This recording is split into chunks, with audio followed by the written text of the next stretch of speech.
Olá, meus amigos do YouTube, está começando mais um Bom Dia Mercado. Hoje é dia 19 de março, sexta-feira, está começando mais um programa que eu gravo na noite anterior, antes de dormir. Se você não é inscrito nesse canal ainda, se inscreve aí embaixo, apareceu a imagenzinha aí. Assina as notificações, deixa o like no vídeo, complementa alguma informação que eu esqueci, por favor.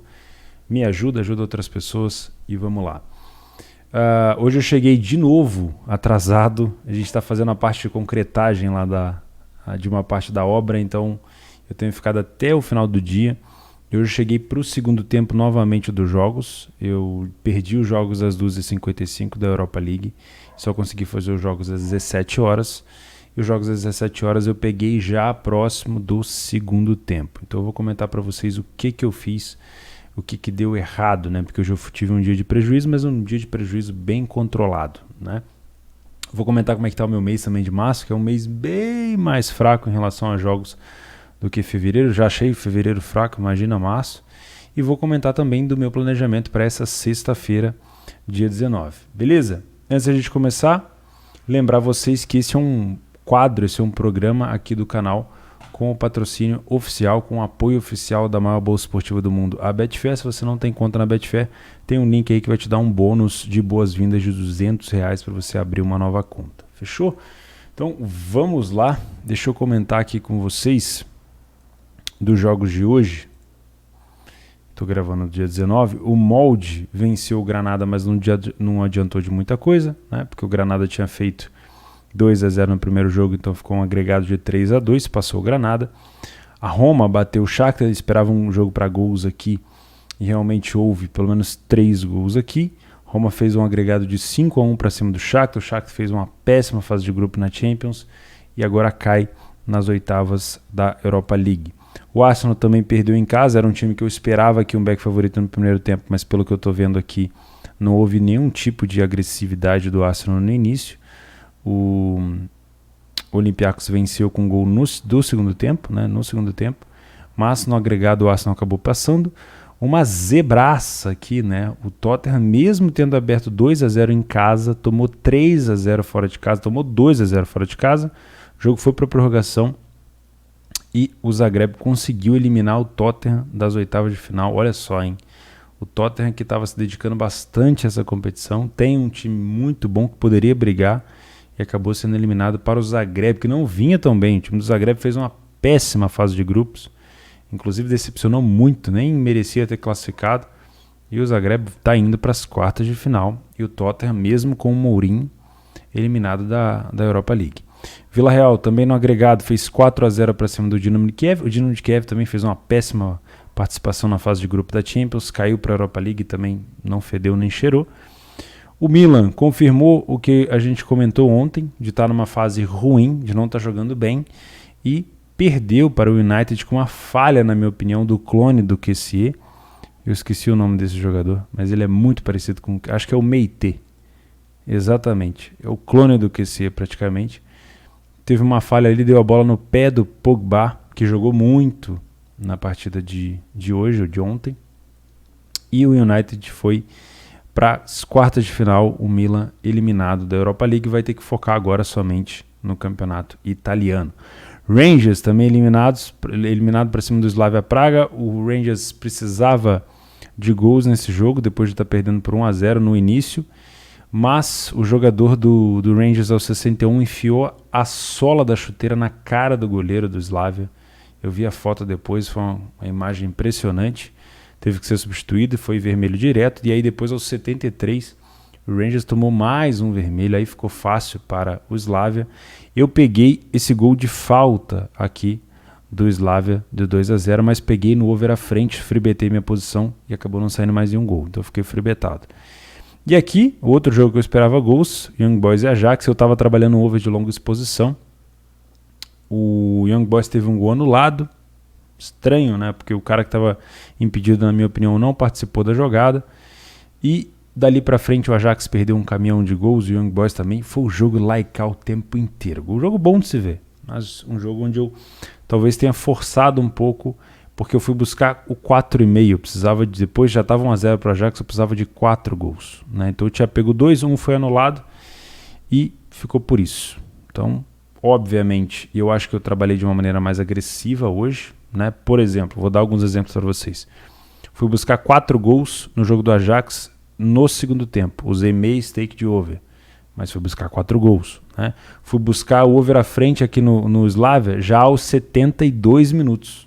Peguei um gol, né? Mas freebetei minha posição, mas já estava aos 72. Geralmente eu trabalho próximo dos 60, 65. Então, mais uma entrada aqui mais agressiva. Também usei metade da minha mão de over. Quando eu entro mais agressivo, com menos tempo para jogar, geralmente eu reduzo um pouco a minha mão. Aqui no Milan com o United, eu já trabalhei o over à frente de maneira convencional. Lá para os 65 eu já estava dentro do mercado. Aqui eu usei os 10%. Né? Então, foi um dia onde eu fiquei com 5% de prejuízo da stake no Young Boys com Ajax e 10% de prejuízo no Milan com o United, já que no Rangers com o Slavia eu fiquei freebetado. Né? Esse aqui foi o meu resultado do dia de hoje. Deixa eu ver se eu consigo colocar aqui para vocês. Aqui, ó. Ah, beleza, apareceu na hora o negócio. Aqui. 15% no dia 18 do 3. Eu só dei 3 cliques realmente no mercado de over. Esse é o meu mês de março. Nenhum lucro exorbitante aqui. Eu tive esse lucro de 65% da stake no dia 3, que não foi no match odds. Foram 3 situações de mercado de gols seguidas. Foram 2 overs de longa exposição que bateram e um over à frente. Então, com lucros próximos ali de 20%, acabou me dando um lucro próximo de 65% da stake.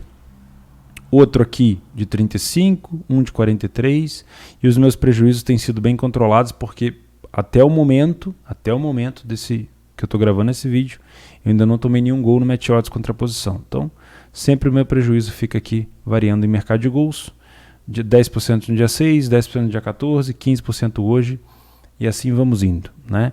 Dias trabalhados, eu trabalhei 11 dias, e eventos trabalhados, eu vou pegar aqui, foram 23 eventos trabalhados nesse mês somente, né? Muito menos do que no mês passado, mas no final do mês eu faço uma recapitulação aí com vocês. Antes de começar a falar do dia de hoje, vou lembrar vocês que provavelmente quando vocês estão assistindo esse vídeo, eu já vou postar esse vídeo agora à noite, vai estar rolando o sorteio da Liga dos Campeões e da Europa League, das quartas de final das duas. Né? É muito bom ficar de olho no sorteio, não sei vocês, eu tenho essa mania de acordar cedo para ver os sorteios em dia de sorteio, para dar uma olhada no mercado, para ver como é que as odds, o mercado se movimenta, né? Para você que tem curiosidade de abrir o mercado de campeão, ver quem vai pegar o Bayern de Munique, ver quem vai ser o adversário do City, do PSG, porque geralmente quando um desses times pega um adversário mais acessível, a odd começa a baixar, então existe uma possibilidade de trading ali também no pré-live. Fica a dica, se você acorda cedo, às 8 da manhã, aqui do horário do Brasil, do horário, né, de Brasília, se você mora num estado com um horário diferente, o sorteio da Europa League, as quartas de final e das quartas de final da Champions League. Fechou? Então vamos lá. Dia 19, sexta-feira, começamos com Arminia e Leipzig. O Leipzig foi eliminado da Champions League pelo Liverpool, não tem mais o que brigar nessa temporada em relação à competição europeia. O Leipzig continua na DFB Pokal, que é a Copa da Alemanha, onde já não temos o Bayern de Munique, que era o franco favorito. Né? Vamos ter um confronto do Leipzig contra... Deixa eu dar uma olhada aqui, porque é bom a gente contextualizar. Faz bastante diferença na minha opinião, tá? DFB Pokal. O Leipzig passou do Wolfsburg, vai pegar vai pegar o Kiel, já está definido. O Leipzig pega o Kiel na semifinal, ou seja, o Leipzig tem um adversário que é bom, que é o Kiel, que eliminou nada mais, nada menos do que o Bayern de Munique. O Kiel eliminou o Bayern de Munique, o Rot-Weiss Essen, que era um excelente time de quarta divisão, que eliminou o Fortuna e Union Berlin. Foi Union Berlin? Ou Leverkusen? Foi Union Berlin ou Leverkusen. E o Kiel também eliminou o Darmstadt. Ou seja, a gente tem um Leipzig, que é um time de primeira divisão, que disputa o título da Bundesliga, pegando o Kiel, que é um time de segunda divisão, disputando o título da Bundes 2. É logicamente que o Leipzig é favorito para chegar na final né? E o Leipzig vem batendo na trave há muito tempo. E dessa vez a final não vai ser contra o Bayern. Dessa vez a final vai ser, se o Leipzig chegar lá, Dortmund, Bremen ou Regensburg. Provavelmente pode ser o Bremen, né? Então é Dortmund, Bremen, os possíveis adversários na final, caso o Leipzig passe para essa final. Olha só como está uma situação mais acessível para o Leipzig tentar ser campeão esse ano. E por que eu estou falando disso? Nada disso importa porque os jogos da semifinal da Pokal não vão ser agora. Só estou contextualizando o favoritismo do Leipzig nessa partida, porque o Leipzig agora não briga mais para uma competição europeia, foi eliminado, como eu falei. O Arminia, um dos piores times da competição, uma das maiores decepções para mim. Eu não tenho como entrar nesse jogo sem pensar num back favorito no primeiro tempo no Leipzig, com possibilidade, obviamente, de explorar mercados mais exóticos, caso o Leipzig mostre para mim vontade, uma possível goleada do Leipzig para quem tem método, um possível handicap -1, né? O Arminia venceu o último jogo, mas segue não convencendo, na minha opinião. É um time que tem possibilidade de não cair, né? Porque a diferença do Arminia e do Colônia, que tem 22 pontos, para o Augsburg, são 7 pontos. Né? Então existe uma diferença muito grande aqui, ó, no pelotão de cima, que é do Augsburg para cima, uma diferença de 7 pontos para Colônia e Arminia. Né? Então Colônia, Arminia e Hertha e mais com 21 pontos. Daqui para cima, ó, esses 4, 2 vão participar ali, um vai ser rebaixado direto e um vai participar da relegation contra um time que disputa a promoção da Bundes 2. Né? Ainda tem chance o Arminia de ficar? Sim, tem chance. Né? Tá numa situação bem melhor, bem mais favorável do que o Schalke. Né? O Schalke praticamente rebaixado, é até difícil de falar do Schalke. Então, contextualizando, acho isso aqui, mesmo uma odd de próximo de 1,40, uma odd para back Leipzig, acho o Leipzig favorito. Não tem motivo nenhum para eu desacreditar no Leipzig aqui. A única coisa que pode me fazer não entrar no back ao Leipzig é simplesmente uma falta de intensidade no início do jogo. Isso pode acontecer. Não é porque o Leipzig vai estar com uma odd baixa, é favorito e deve ganhar o jogo que eu vou me abraçar num back Leipzig fora do meu método. Né? Se eu tenho um método para trabalhar, o back é o super favorito. Quando ele está jogando bem, dentro do primeiro tempo, no mercado de resultado final, que é o meu resultado de probabilidade de match odds, eu vou fazer exatamente isso. Eu vou identificar um padrão de superioridade, eu vou abrir o mercado de resultado final, né? E vou fazer a minha entrada no mercado. Quando eu achar que o time reduziu o ímpeto, eu vou fechar minha posição. Simples assim. Tá? Inclusive, eu deixo um conselho para vocês. Não fica com o mercado aberto. Primeiro, foca na leitura. Quando você identificar o padrão, você abre o mercado. Eu, no início, fazia muito isso e dava muito certo. Na Série A, nós temos o confronto do Parma com o Genoa, confronto de um desesperado Parma contra o time do Genoa que caminha para uma tranquilidade maior. Também tem uma diferença muito grande aqui, ó, são 6 pontos. São 6 pontos de diferença do Cagliari, é o primeiro rebaixado atualmente para o Genoa. Então o Genoa, comparado com a situação do ano passado, que disputou rebaixamento pau a pau com o Lecce, e o Lecce acabou rebaixado, esse ano o Genoa está um pouco mais tranquilo para cima de um Parma que precisa vir para cima. O Parma conseguiu vencer o último jogo, se eu não me engano, foi um jogo até surpreendente. O Parma venceu a Roma, que tem uma defesa horrorosa, mas tem um time capaz de vencer o Parma.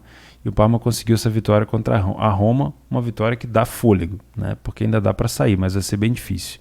Torino, Benevento, Spezia, Genoa, Fiorentina. Na minha opinião, são os times que brigam ali para não cair. É muito difícil traçar alguma coisa nesse jogo. O Genoa, quando joga em casa, costuma aproveitar muito bem os contra-ataques, mas hoje vai estar fora de casa. Um empate para o time do Genoa não é um resultado ruim, mas um empate para o Parma é um resultado horroroso dentro de casa. Então, possivelmente,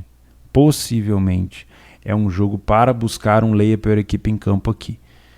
No lado do Genoa, seria caso o Genoa abdicasse de jogar e falasse que e transmitisse, né, a leitura para a gente de que é um jogo bom para empate, deixa a bola com o Parma, deixa o Parma jogar, a gente se defende aqui. Eu estaria o Genoa completamente tranquilo. Agora, Se o Genoa começar a encaixar contra-ataque para cima do Parma, que logicamente, pela situação de desespero, vou mostrar a tabela de novo, pela situação de desespero, começar a subir as linhas e dar espaço, aí não tem tranquilidade no match odds, é melhor ficar de fora, tá? O Parma é um dos piores mandantes da competição e o Genoa é um dos piores visitantes, obviamente, né? Não é à toa que estão lá embaixo. Beleza? Difícil fazer algum tipo de planejamento aqui. E na Bundesliga 2 nós temos um jogo adiado do Kiel com o Hannover, né? Na verdade, esse jogo ele foi cancelado porque, de novo, assim como o jogo da rodada passada, que era contra o... Cara, não vou... Acho que era contra os Burger Kickers, isso mesmo. O Hannover ia jogar contra os Burger Kickers, daí teve alguém com Covid confirmado do Hannover e foi cancelado. E de novo, eu acho que é a mesma questão, não sei se é pelo mau tempo, mas pode ser a mesma questão, que o jogo contra o Kiel está sendo cancelado, está sendo marcado para outro dia. Então, nesse momento que eu estou gravando o vídeo, são 10 horas da noite, o jogo do Paderborn com o Karlsruhe ainda está agendado, né? Vamos ver se isso vai se manter até amanhã de manhã. Deixa eu colocar aqui, ó. Fica mais fácil, não fica cortado. Então, até amanhã de manhã, eu não sei se essa notícia se perpetua, mas, por enquanto, Paderborn e Karlsruhe estão confirmados. O que comentar desse jogo? O último comentário que eu fiz do Paderborn tinha sido um jogo contra o Darmstadt. O Darmstadt conseguiu vencer o Paderborn naquela ocasião. Não acompanhei o último jogo do Paderborn, que foi contra o São Paulo. Foi 2-0 para o Paderborn, fora de casa, contra o São Paulo, que vinha numa toada muito boa, o São Paulo.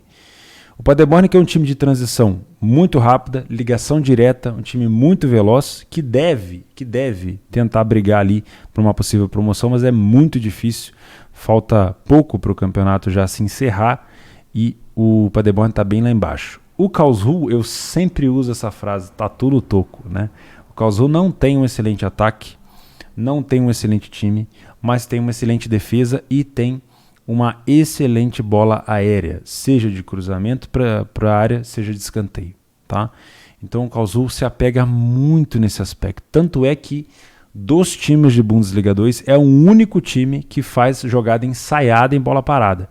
O canto do Karlsruhe geralmente é exótico mesmo. Os caras se posicionam todos no primeiro pau, daqui a pouco eles se espalham, às vezes fazem aquele trenzinho, né, que na Copa do Mundo a gente batizou de trenzinho de Rolândia. Todo mundo um atrás do outro, daqui a pouco espalha todo mundo, né? Mas é um fundamento que tem dado muito certo para o Karlsruhe. Não é à toa que o time tem se mantido próximo aqui da zona ainda de tentativa de promoção. Mas é muito difícil, porque o Karlsruhe não tem elenco para se manter ali em cima. É bem provável que até o fim do campeonato o Karlsruhe dê uma diminuída ainda na posição. Mas para um time que no ano passado ficou isso aqui de ser rebaixado, né, eu lembro que o Karlsruhe se salvou depois de um empate 3-3 contra o Arminia, que acabou subindo naquela ocasião para a Bundesliga 1, foi campeão. E foi um jogo onde o Arminia abriu 3-0 e o Karlsruhe foi buscar um 3-3, um jogo que pagou muito bem. E era uma situação onde o Karlsruhe estava com um time praticamente parecido, né? Mas um time sem muitas estrelas também. Era um time também de muita força na bola aérea. Só que foi um time que tomou muito gol naquela ocasião. Dessa vez, o time conseguiu se compactar e toma menos gols. Mas é como eu falei, não é um time para estar ali em quinto colocado, tá? Porém, se eu tenho um time do Paderborn que gosta muito de ir para cima, que gosta muito de jogar de forma mais agressiva, contra um time do Karlsruhe que sabe se conter para sair somente na boa, provavelmente eu vou ter aqui um Paderborn tendo mais dificuldade, porque o Paderborn vai ter que propor o jogo. O Paderborn não vai poder usar tanto da velocidade assim para cima do Karlsruhe. Então, nesse aspecto, o Karlsruhe tem um pouco mais de vantagem no início do jogo, porque o Karlsruhe vai poder explorar os contra-ataques, porque é o Paderborn que deve jogar um pouco mais avançado. Se o Karlsruhe jogar com vantagem no placar, também é um time bom de contra-ataque, não se engane. Tá? O Karlsruhe também sabe contra-atacar. Agora, não preciso nem falar, a arma do Karlsruhe é bola aérea. Tá a favor do Paderborn, tá contra o Karlsruhe, e o Karlsruhe vai ter escanteio, vai ter levantamento na área, fica esperto com a sua posição. Tá fora do mercado, tá vendo que o mercado está se movimentando pouco e tem a oportunidade de comprar alguma coisa a favor de bola parada do Karlsruhe, é uma ótima opção, tá bom? É bom ficar de olho nisso sim.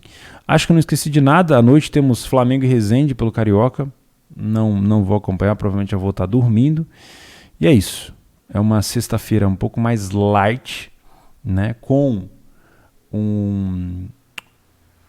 um sorteio de Liga dos Campeões e de Europa League às 8 horas da manhã. Eu devo estar por aqui para acompanhar e mando para vocês lá no Telegram quais foram os confrontos definidos. Fechou?